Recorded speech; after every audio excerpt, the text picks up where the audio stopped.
Hello everyone, and welcome to my General Hospital official channel. I hope everyone is having a wonderful day.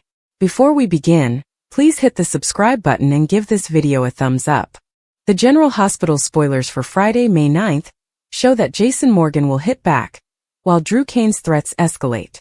Lulu Spencer will also look for intel, so here's what GH fans should expect. For openers, Ned Quartermaine will share the hot seat with Tracy Quartermaine. As they debate the referendum drama, Tracy appears to be questioning Ned's commitment to the mob or his mother. Tracy will encounter some surprises on Friday's show, and one of them may involve Ned's unexpected stance. Whatever the case, Ned will eventually turn his focus to Lulu, as it appears she will interview him for her adoption article. Lulu will most likely ask Ned about his experience adopting Leo Quartermaine, but she may also include questions about Brooklyn Quartermaine and Lois Cerullo. Lulu's doubts about Giovanni Gio Palmieri's genuine parentage have grown, so she'll try to figure out where Lois was when Gio was born. Ned knows nothing about Brooklyn's secret baby boy, but he may be able to supply some information that can help Lulu. Lulu's search for information should lead her to validate her theory that Gio is Brooklyn and Dante Falconeri's son. Speaking of Dante, he'll be busy arguing with Jason now that he's hinted at prosecuting Danny Morgan with accessory to manslaughter. Jason will question if Dante means to carry out that threat, but he clearly does not, as Rocco Falconeri survived his ordeal. Dante is unable to charge Danny with a fatal crime, but he believes Danny deserves worse punishment. Jason will respond to Dante, maybe arguing that he can decide how to parent Danny. Dante should focus on Rocco instead, and recognize that his kid is to blame for the excessive alcohol consumption. Danny will want to apologize to both Lulu and Rocco, so he will go to their residence. That will offer Lulu the opportunity to scold Danny and foresee the end of his carefree days. Danny will exhibit genuine contrition, so Lulu may be willing to forgive him. Unlike Dante, Lulu seemed more willing to admit that some common adolescent blunders were committed. That doesn't diminish how terrible everything was, but Lulu should largely be grateful that Rocco is fine and Danny has learned his lesson. Next, Willow Corinthos will quiz Curtis Ashford about Aurora's revelation on Drew, who will continue to tighten his grip on Portia Robinson in her office. Despite Portia's attempts to avoid Drew's demands, he would not back down. Drew's threats will get even more severe, especially now that Brad Cooper has offered more leverage. Will Drew surprise Portia by stating that he knows she was engaged in the ketamine plot? Regardless, Portia will not be able to escape Drew's blackmail plot anytime soon. Sonny Corinthos will receive updates on Jen Sidwell's alluring offer. Sidwell, with the help of Jordan Ashford, will try to persuade Sonny to accept a certain agreement that will benefit them both. Will Sonny accept Sidwell's plan or reject him because he is untrustworthy? Sonny will have to be cautious because Sidwell is usually up to no good. Alexis Davis will speak with Brooklyn and Harrison Chase on Friday's show. Alexis may have some advice for Chase and Brooklyn as they prepare for the adoption process. Finally, General Hospital spoilers suggest Willow and Sasha Gilmore Corbin will cross paths, resulting in some explosive tension to end the week. According to the General Hospital recap for Thursday, May 8th, Dante Falconeri threatened Danny Morgan with complicity to manslaughter charges as Brad Cooper fled Port Charles. At GH, Brad grabbed some attention as he paraded around in a beautiful suit. Lucas Jones and Elizabeth Baldwin were surprised to learn Brad was leaving town, but they quietly felt this would be beneficial to Portia Robinson. In Portia's office, she called Nina Reeves and encouraged her to watch the news. Nina watched Drew Kane's press conference claiming being purposefully drugged with ketamine on her iPad at Metro Court, fuming as Willow Corinthos backed him up. After Nina complained to Curtis Ashford about Willow remaining by Drew despite finding him with an escort, Curtis admitted that Drew appeared to be set up.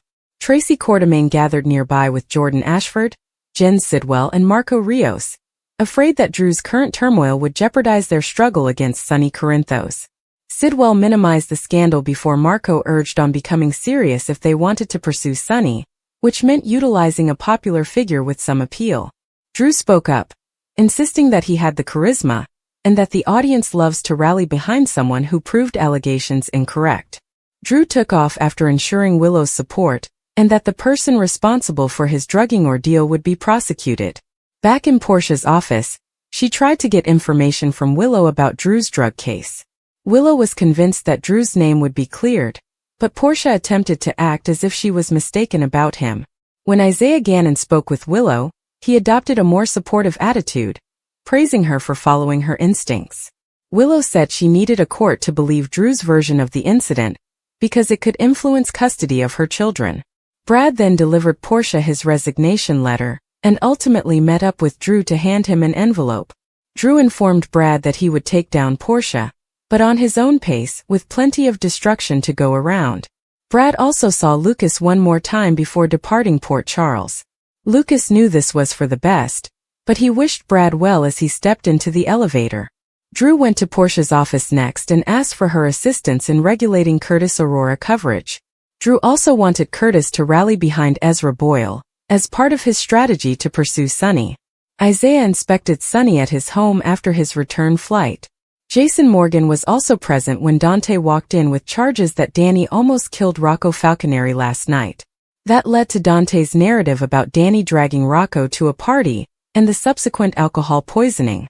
Dante stated that Rocco was well, but he was plainly angry and shaken up by what had transpired. Dante blamed Jason more than Danny because he let his son to go wild. After Jason departed to speak with Danny about the ruckus, Dante ranted to Sonny about Giovanni Gio Palmieri's role in what happened. Sonny gave Gio a pass, which irritated Dante because his father sounded like Lois Cerullo. Even still, Sonny felt Dante was just terrified and needed someone to blame. On Friday's episode of General Hospital, Dante confesses to Sonny that he couldn't bear losing a son. At the Quartermain mansion, Sasha Gilmore Corbin admitted that she had heard what happened last night. Danny felt like a jerk for the mess he made, but Sasha thought it was wonderful that he realized what he was doing was wrong. Sasha was kind to Danny and gave him some advice about learning from his mistakes, so Jason saw the pleasant moment as he entered nearby. When Jason was alone with Danny, he learned his son's account of what had happened. Jason urged Danny not to place himself in such a scenario and allow it to spiral out of hand again. After stressing the necessity of Danny and Rocco watching out for one another as brothers, Jason made Danny check in with him every night. Jason reassured Danny of his trust and was confident that his son would benefit from this. Once Dante came, Danny apologized for everything. Dante claimed he knew before Danny left the room. That left Dante to question Jason about the repercussions for Danny, as talking to him was insufficient in his perspective. Dante announced that Danny might face accessory to manslaughter charges, which surprised Jason. Meanwhile, Tracy requested that Marco deliver a message to Sidwell on her behalf. Tracy predicted that if Sidwell was successful in getting rid of Sonny, he would have complete access to Port Charles. "And I will personally make sure he gets the key," Tracy assured. Jordan and Sidwell returned to Sonny's house, hoping to get a moment with him. Sidwell argued that he could make it worthwhile for Sonny. According to General Hospital teasers, Sidwell will give Sonny an update on a startling pitch shortly. The tension in Port Charles reached a boiling point as Jason Morgan made his next move, retaliating against Drew Kane's constant threats. The air in the hospital corridors was thick with anxiety, the typical hum of medical machinery and whispered discussions overpowered by an unspoken conflict between two men who had previously been allies, or at least not outright foes. But now, with betrayal hanging over them like a toxic fog, neither was willing to back down. Drew's warnings had become increasingly serious, with threats of destruction if Jason did not comply with his demands. Jason, on the other hand, had never given in to intimidation, and tonight he demonstrated why. The morning began like any other at General Hospital, with nurses rushing between rooms and doctors reading files. But beneath the surface, everyone sensed something was wrong. Carly Corinthos was uncharacteristically silent, her usual fiery personality tempered as she exchanged uneasy looks with Sam McCall near the nurse's station. Even Elizabeth Weber, who was usually totally focused on her patients, had noticed the shift in energy and cast anxious glances toward the door, as if anticipating an explosion at any minute. Then it occurred. Jason walked through the automatic doors, his countenance unreadable but his presence drawing immediate attention. He didn't need to raise his voice or make a scene. His sheer presence was enough to cause a ripple in the room. Nurses paused in their steps, orderlies hesitated, and even Bobby Spencer, who had witnessed decades of drama within these walls, straightened slightly behind the reception counter. Jason's gaze fixed on Drew, who stood near the elevators, a file in hand and a cold sneer on his face. "You're making a mistake," Drew remarked, his voice deceptively calm. Jason did not flinch. "No. You are." The words hung in the air, posing a challenge that no man could ignore. Drew had spent weeks tightening the noose, utilizing every connection and piece of leverage he could to trap Jason. Drew had tried everything: legal threats, whispered gossip, even veiled warnings concerning Jason's family, hoping that the pressure would compel Jason to yield. Drew hadn't relied on Jason's patience, or his ability to strike when least expected. Jason brought out his phone and tapped the screen slowly and deliberately. A second later, Drew's device buzzed. His sneer wavered as he looked down, his face losing color as he read the words. The file in his palm felt heavier as the weight of his own mistakes fell on him. Jason hadn't simply defended himself. He'd gone on the offensive, unearthing truths Drew had hidden deep, secrets that could ruin everything. "You wouldn't," Drew mumbled, but the uncertainty in his voice was clear. Jason did not answer. He did not need to. The damage was done. Across the room, Carly took a long breath, her fingers tightening around her purse strap. She had advised Drew not to push Jason, telling him that threats would only lead to an unwinnable conflict. But Drew, ever the strategist, was certain he held all the power. Now, as he peered at Jason with rage and amazement, it was evident the game had shifted. Sam, who had been observing the argument in quiet, eventually spoke out. "This needs to stop," she remarked, her voice steely. "Before someone gets hurt." But it was too late for that. The lines were established, and neither Jason nor Drew were willing to back down. The hospital, which was supposed to be a haven of healing, had become a battleground, with words as lethal as bullets. As the standoff lasted, the rest of Port Charles remained unaware of the storm gathering within those sterile white walls. Families paid visits to loved ones, physicians made diagnoses, and life went on, but Jason and Drew would never be the same again. Drew made the next move, but Jason made it obvious that he was not backing down. And if Drew wanted a fight, he would get one. The question now was, how far was each man willing to go? The tension at Port Charles had reached a fever pitch, and the air was thick with unsaid threats. Dante Falconeri, a guy noted for his strong moral compass and commitment to justice, found himself pushed to the brink. His customary calm manner had been replaced by a smoldering hatred, and his target was none other than Danny Morgan. The younger man had crossed a line, which Dante could no longer ignore. For weeks, the tension between them had been simmering, a steady burn of distrust and contempt. Danny, reckless and impetuous, had taken one too many deadly actions, endangering innocent lives. Dante had frequently warned him, but Danny appeared to live on defiance. This time, though, things were different. This time, Danny's activities had almost resulted in catastrophe, and Dante was done offering warnings. The confrontation took place in a dimly lighted alley behind the floating rib, where the massive brick walls muffled the sounds of the bar's occupants. Danny had been surrounded, his typical smirk fading as Dante approached him, his voice low and threatening. "Do you think this is a game?" Dante hissed, clenching his hands at his sides. "You could have gotten someone killed." Danny scoffed, but his eyes flickered with anxiety. "Come on, Dante. You are overreacting. Nobody was hurt." "This time," Dante responded. "But how about next time? You don't get to mess with people's lives and then walk away as if nothing happened." The threat was implicit, but Dante made it absolutely obvious. "If you pull another stunt like this, I will not hesitate to charge you with manslaughter. And believe me, I'll make sure they stick." Danny's confidence waned. He had seen Dante in action before and knew that the investigator honored his promises. The threat had settled between them, and Danny appeared to understand the gravity of his actions for the first time. Meanwhile, across town, another storm was developing, causing shockwaves in Port Charles. Brad Cooper, formerly a familiar figure in many people's life, has made a decision that would change everything. After years of secrets, betrayals, and grief, he had had enough. Brad was always a survivor, navigating the volatility of Port Charles with a combination of skill and charm. But even the strongest individuals had limits, and Brad had finally reached his. The falsehoods, the manipulations, and the continual fear that his history would catch up with him. It was all too much. He stood in his now empty flat, The walls scrubbed naked, boxes packed and ready to move. There was no pomp or emotional goodbye. Just a silent decision that it was time to depart. Port Charles had taken too much from him, and he was unwilling to give anything else. As he took one last glance around, his phone buzzed.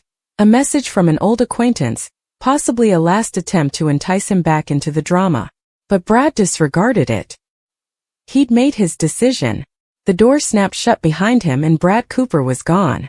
Back in the alley, Danny found his voice, albeit it lacked his customary swagger. "You can't just threaten me like that," he mumbled, but his defiance had faded. Dante did not blink. "Watch me." The distant cry of a police siren shattered the impasse, reminding them of the world beyond their encounter. Dante stepped back, his point delivered. "Here's your final warning, Danny. Next time we'll do this in court." With that, Dante turned and walked away, leaving Danny alone in the darkness, the reality of his situation setting in. The events of the night would reverberate throughout Port Charles, affecting relationships and shifting alliances. Dante had put a line in the sand, and Danny had to choose whether to retreat or face the consequences. Meanwhile, Brad's sudden departure created a hole that would not go unnoticed. In a place where secrets were valued and loyalty was transitory, the only certainty was that nothing remained constant for long. And as the sun rose over Port Charles the next morning, the aftermath of Dante's threat and Brad's departure had only just begun. This extension expands on the initial premise, deepening the rivalry between Dante and Danny and incorporating Brad's departure as a parallel storyline. The tale runs without interruptions or titles, retaining a consistent and compelling tone. Please let me know if you need any changes. The General Hospital recap for Wednesday, May 7th, shows that the WSB was interested in Professor Henry Hank Dalton's latest technology, while Lulu Spencer inquired about Giovanni Gio Palmieri's birth, asking where Lois Cerullo was at the time. While Laura Collins visited Rocco Falconeri in his room, Dante Falconeri proceeded to harass Gio somewhere on GH. Dante believed Gio had been coddled his entire life, and had never had to take responsibility for anything. Gio eventually left, appearing upset, while Lois supported Joe's efforts to help rather than damage Rocco. Lulu later pushed Dante to see that he had gone too far, but Dante was still upset by Rocco's life-threatening position. Dante spoke again about Gio not learning responsibility since Lois and Gloria Cerullo were more protective of him than the other youngsters in Bensonhurst. In a private time, Lulu sent herself a voice memo to find out where Lois was when Gio was born. Jocelyn Jack spoke up on the beach about how her life changed after losing Dex Heller. Emma Scorpio Drake then asked Jocelyn if she could keep a secret, to which Jocelyn said yes. Emma said that she was back in Port Charles on a mission concerning Professor Dalton, who was performing shady animal experiments at her California institution. Emma also discussed the botched lab break-in and the NDA she was forced to sign after being expelled from school. Emma was now resolved to get the research assistant position, so she could uncover Dalton's twisted schemes and stop him. After Jocelyn left, Gio found Emma and updated her on the Rocco situation. Emma predicted that Dante would apologize for lashing out, but Gio assumed he had simply discovered Dante's true feelings about him. Vaughn told Jack Brennan about Jocelyn noticing Anna Devane's conversation with Professor Dalton. Brennan was apprehensive because he did not want Anna to discover their interest in the professor. Vaughn also informed Brennan that Jocelyn followed Professor Dalton, who was carrying a briefcase at JH, into a lab that Joss couldn't yet access. Brennan was excited for Jocelyn to discover what was within. Jocelyn then arrived and delivered the Professor Dalton narrative she had just acquired from Emma. Brennan stated that Professor Dalton was developing a new technology with worldwide significance, and they weren't the only ones interested in it. Jocelyn wondered why they hadn't arrested Professor Dalton, but Brennan demanded that he finish the technology first because the WSB wanted it. Rick Lansing and Ava Jerome collaborated with Christina Corinthos Davis on a cover story at Alexis Davis's home. Before Rick pretended to seek peace with Alexis, there was talk of Molly Lansing Davis perhaps moving into a new apartment. Christina discussed the automobile accident and stated that she was attempting to let go of her resentment toward Rick and Ava. Ava thought Rick's accident was like a never-ending gift. After Ava and Rick left, Molly joined Christina and Alexis in the house. Christina was still upset that Alexis had filled up paperwork to commit her, but she appeared to be more inclined to understand that it was a mistake. Alexis, Molly, and Christina all planned to eat brunch with Scout Kane in the morning, but Molly cautioned Alexis that true forgiveness would take time. Brooklyn Quartermain informed Harrison Chase at the Brown Dog Bar that she had told Tracy Quartermain about the kid she had given up for adoption, but she had not told Tracy that Dante was the father. Chase was happy that everything went well and started talking with Brooklyn about their own family plans. Cody Bell showed there and told Rocco what had happened, so Brooklyn and Chase were relieved to know he was okay. When Cody approached the bar, the bartender mistook his card for the one Ava had handed over. Cody saw the fancy, weighty card as he repaired the mistake, so the bartender mentioned that they didn't get many of cards and that they had high limits. While the bartender returned the card to Ava and Rick's table, Lois joined Chase and Brooklyn nearby. When Lois complained about Dante blowing out at Gio, Brooklyn assumed it would blow over and didn't understand why Lois was angry. According to General Hospital spoilers, Lois' actions will continue to create suspicions, so keep an eye out for all of the mayhem that lies ahead. According to General Hospital teasers, there will be 4 risky romance shockers. These 2 will confront some drama this May. So let's discuss all of the issues that may arise in Port Charles. 1. Brennan's Carly weak area becomes worse. First, Jack Brennan will fall far too deeply for Carly Spencer, setting himself up for difficulties as a result. Carly is already Brennan's vulnerability, but she will become even more so in the following weeks. Brennan is holding many secrets from Carly, including the fact that he concealed Jocelyn Jack's involvement in Cyrus Renault's downfall. Carly is also unaware of Jocelyn's WSB recruitment, therefore Brennan dating Joss' mother would be a bad decision and may lead to secret leaks. The closer Brennan gets to Carly, the more likely it is that things will explode up for everyone involved. Brennan is going to give a passionate speech to Carly before the end of the month that expresses the depth of his affections, which will undoubtedly show his weakness and set up his collapse. 2. Jordan and Isaiah are inseparable. Next, we should discuss Jordan Ashford and Isaiah Gannon, as they will be unable to avoid each other. According to GH spoilers, Isaiah and Jordan will have a sad time alone in which they both recognize how much they miss their relationship. Jordan cut things off to focus on Jen Sidwell's defeat, but that doesn't mean her feelings for Isaiah have faded.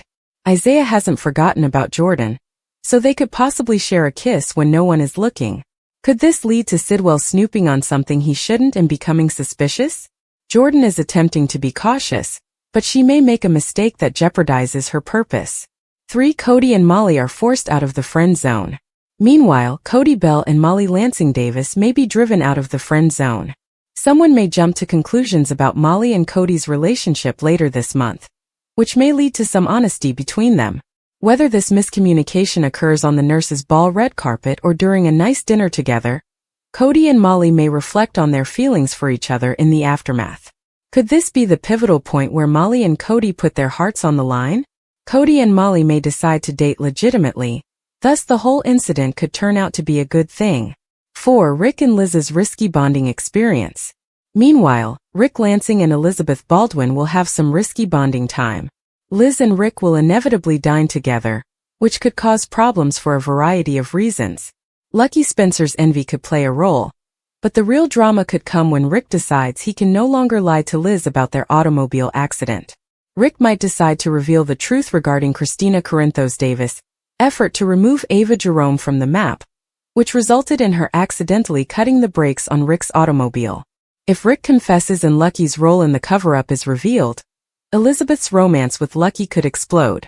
Liz's predictions for a new chapter with Lucky could all go up in smoke. General Hospital spoilers claim some surprising news will append numerous duos on canvas, so stay tuned for updates on all the highs and lows. The tension in Port Charles reached new heights as the WSB escalated its search for Dalton and his groundbreaking, but dangerous new technology. The episode began with Agent Harrison Chase and Deputy Commissioner Jordan Ashford attending a high-stakes meeting at the WSB's temporary headquarters, where they looked over encrypted information that hinted at Dalton's next moves. The technology in question, a cutting-edge surveillance gadget capable of overcoming all known security systems, had already been compromised once, and the WSB was determined to avoid further breaches. Chase, who was still recovering from injuries received on a previous mission, insisted on remaining in the field despite Jordan's fears. His motivation was motivated by personal reasons. Dalton's technology had already been used to attack someone close to him, and he wasn't willing to let that go. Meanwhile, as Dante Falconeri delved more into the WSB investigation, he found himself torn between duty and familial loyalty. His father, Sonny Corinthos, had been approached by an old associate with ties to Dalton, putting Dante in a difficult situation. Sonny, always one step ahead, assured his son that he had no intention of becoming embroiled in Dalton's machinations, but Dante's intuition told him differently. The tension between father and son was apparent, with Dante warning Sonny that if the WSB discovered any connection between him and Dalton, there would be no way for him to avoid the consequences. Sonny, the consummate strategist, simply laughed and reminded Dante that in their world, information was the most important currency, and he had plenty of it. Across town, Carly Spencer and Drew Kane met in private at Kelly's to discuss the possible consequences of Dalton's technology falling into the wrong hands. Carly, who is constantly protective of her family and business interests, was concerned that the gadget would be used to expose holes in Corinthos' communications. Drew, drawing on his previous intelligence background, informed her that he had sources within the WSB, who were working around the clock to neutralize the threat. Their chat took a personal turn when Carly revealed that she was likewise concerned about Sonny's potential involvement. Drew, knowing all too well how Sonny operated, advised her not to intervene directly. Some battles, he warned, were best left to the specialists. Back at the WSB safe house, Anna Devante and Valentine Cassadine examined intercepted communications that indicated at Dalton's next target, a prominent financial institution in downtown Port Charles. Anna, the seasoned spy, suspected a ruse, but Valentine insisted that they couldn't afford to overlook any lead, no matter how untrustworthy. Their discussion was cut short when Robert Scorpio came with urgent news. An insider had confirmed that Dalton intended to auction the technology to the highest bidder within the next 48 hours. The discovery threw the crew into overdrive, with Robert ordering an urgent lockdown on all key ports and private airstrips. Time was running out and the stakes were never higher. At the same time, Maxie Jones and Spinelli discovered a digital breadcrumb, leading them to suspect Dalton's technology had already been partially deployed. Their findings sent shockwaves through the WSB, leading Chase to wonder if they were already too late. Jordan, on the other hand, refused to accept defeat, rallying the squad with a stern reminder that Dalton's arrogance would be his undoing. He would make a mistake and they would be prepared. The episode culminated in a thrilling showdown at the Port Charles docks, when Chase and Dante surrounded one of Dalton's cronies in a frantic search for information. A fierce fight occurred, with Chase receiving a bullet to the shoulder before finally apprehending the suspect. As the speaker uttered a cryptic warning, "You have no idea what's coming," the screen went black, putting spectators on the edge of their seats. The repercussions from this explosive episode promises to redefine alliances, test loyalty, and push Port Charles citizens to their limits as the race to stop Dalton heats up. 1. A secret affair that threatens everything. One couple, known for their picture-perfect love story, is about to confront their toughest challenge yet. A secret affair has been brewing, and when the truth is out, it will send shockwaves through their inner group. The betrayed spouse will not go down without a fight, setting up a dramatic showdown that could result in a nasty separation or a desperate attempt at reconciliation. Will they be able to forgive each other? Or will this be the final nail in their romance? 2. The ex who refuses to stay in the past. Just when one couple thought they'd moved on from previous lovers, a surprise return disrupts their current relationship. Lingering sentiments return, and jealousy rears its ugly head as the ex declares their intentions. They want their old sweetheart back. Torn between former passion and current commitment, the torn spouse must make a decision before tensions escalate. Will history repeat itself, or can the present relationship resist the pressure? 3. The betrayal that no one saw coming. Trust is the core of any healthy relationship, but one couple is about to discover a betrayal so severe that it may be hard to recover from. Whether it's financial deception, a hidden addiction, or a devastating fib about their past, the reveal will leave both parties stunned. The aftermath will be chaotic, with accusations flying and emotions running high. Can this couple recover from the wreckage? Or is their love story over? 4. The love triangle that means disaster. A third party has entered the scene, and their presence is causing significant conflict. What began as a harmless companionship has evolved into something far more hazardous, with one partner becoming increasingly suspicious. When confronted, the lines between loyalty and desire blur, resulting in a passionate exchange. Will the pair remain united, or will outside influences break them apart for good? May is shaping up to be a month of high-stakes romance, with love tested in the most unexpected ways. For these 4 couples, the future is loaded with stress, sorrow, and difficult decisions. Some may emerge stronger, while others may see their relationships fracture under the strain of drama. One thing is for certain: spectators will not want to miss a single moment of the chaos. Buckle up, because these romantic surprises are about to change everything. The episode opened with a tense atmosphere at the WSB's makeshift headquarters, where Agent Harrison Chase and Deputy Commissioner Jordan Ashford stood over a holographic projection of Port Charles, tracking the last known signal from Dalton's encrypted network. The room buzzed with urgency as analysts scrambled to decode the latest transmission, a series of coordinates that led to an abandoned warehouse on the outskirts of the city. Chase, his arm still in a sling from a previous firefight, clenched his jaw as he studied the data. Jordan shot him a concerned look, knowing he was pushing himself too hard, but Chase brushed off her silent warning. "We don't have time for caution," he muttered. "If this tech falls into the wrong hands, it won't just be WSB agents in the crosshairs. It'll be every civilian in this city."